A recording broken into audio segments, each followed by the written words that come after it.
Bonjour à toutes et tous et bienvenue sur ma chaîne YouTube Instruis-toi pour une toute nouvelle vidéo. Aujourd'hui, nous allons voyager dans des univers merveilleux et rêver d'histoires fantastiques que nous ont laissé trois artistes et auteurs de génie qui ont perduré à travers les temps.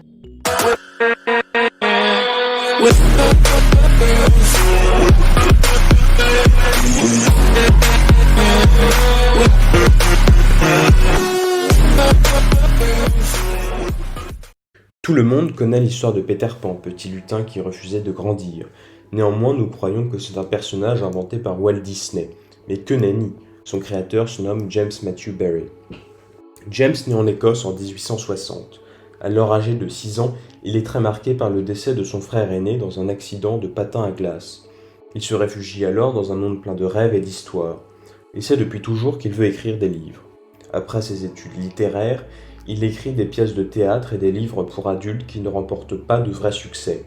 Le personnage de Peter Pan apparaît pour la première fois comme personnage secondaire dans le livre Le Petit Oiseau Blanc. Mais c'est au théâtre que le public adhère à cet univers merveilleux, vibre avec la fée Clochette et tremble devant le capitaine Crochet.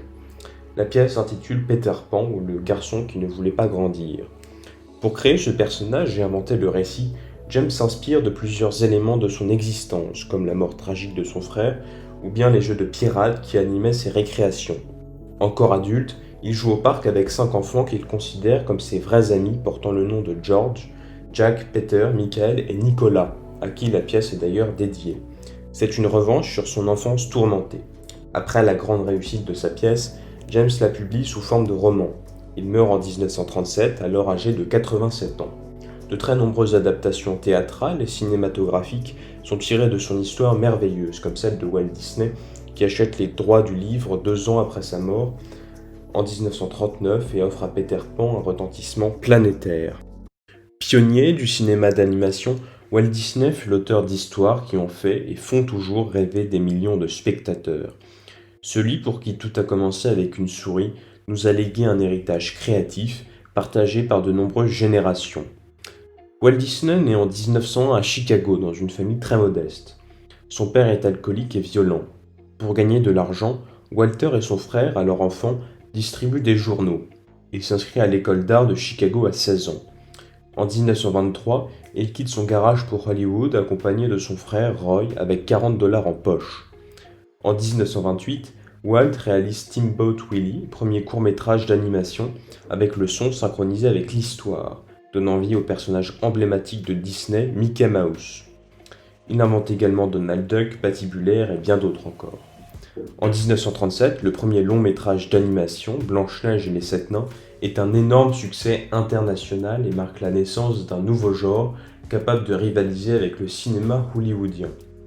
Les grands classiques de la littérature européenne ont en fait les sujets de nombreux films Disney depuis les aventures de Pinocchio, de Collodi, au conte de Perrault pour La Belle et la Bête, en passant par le livre de la jungle de Kipling pour le film de 1967. Il réalise en près de 10 ans pas moins de 100 courts-métrages, devenant l'une des plus grosses productions cinématographiques au monde. Tous ces chefs-d'œuvre, pleins de magie, font de Disney le plus grand conteur du siècle, remportant de très nombreuses récompenses. Parmi les plus célèbres, on trouve La Belle au bois dormant, Les 101 Dalmatiens, Cendrillon ou encore Mary Poppins.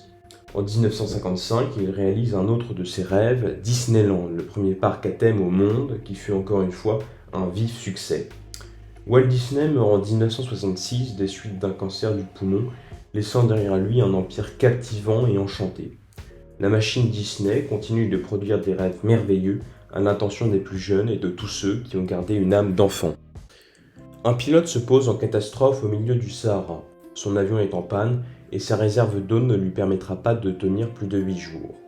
C'est alors qu'il fait la rencontre à la fois tendre et surprenante d'un petit prince qui lui demande de lui dessiner un mouton, venu d'un astéroïde appelé B612. Ce dernier raconte à l'aviateur ses rencontres sur les différentes planètes qu'il a visitées après avoir quitté la sienne. Tous deux parlent de vie, d'amour, d'amitié, de voyage, de bonheur et de chagrin. C'est l'histoire du Petit Prince, livre écrit par Antoine de Saint-Exupéry en 1943. Antoine naît en 1900 dans une famille aisée. Il devient pilote lors de son service militaire et engagé par la suite à l'Aéropostale. Il s'inspire de ses très nombreux vols à travers les continents pour produire des romans tels que Courrier Sud en 1929 et Vol de nuit en 1931 qui connaît un grand succès et reçoit le prix Femina.